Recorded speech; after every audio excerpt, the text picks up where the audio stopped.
اللہ تعالی نے حضرت ابراہیم علیہ السلام کو ایک عظیم اور نیک بیٹے کی خوشخبری عطا فرمائی جو اللہ کے حکم پر اللہ تعالی نے حضرت ابراہیم علیہ السلام کو ایک عظیم اور نیک بیٹے کی خوشخبری عطا فرمائی جو اللہ کے حکم پر حضرت اسماعیل علیہ السلام کی پیدائش اللہ کی قدرت کی ایک روشن نشانی تھی۔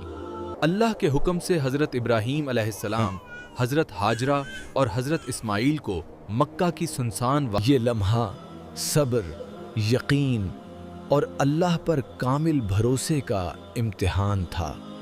اللہ تعالیٰ نے اپنی رحمت سے حضرت اسماعیل علیہ السلام کے لیے زمزم کا چشمہ جاری فرمایا۔ حضرت اسماعیل علیہ السلام جوان ہوئے تو ہر حال میں اللہ کے حکم پر ثابت قدم رہے۔ جب قربانی کا حکم آیا تو حضرت اسماعیل علیہ السلام نے اللہ کی رضا کو سب سے مقدم رکھا۔ یہ قربانی ایمان، اطاعت اور صبر کی ایک عظیم مثال بن گئی۔ اللہ تعالیٰ نے اس قربانی کو قبول فرمایا اور حضرت اسماعیل علیہ السلام کو بلند مقام عطا کیا۔ حضرت ابراہیم اور حضرت اسماعیل علیہ السلام نے اللہ کے حکم سے خانہ کعبہ کی بنیاد رکھی۔ حضرت اسماعیل علیہ السلام کی زندگی ہمیں مکمل اطاعت کا درس دیتی ہے۔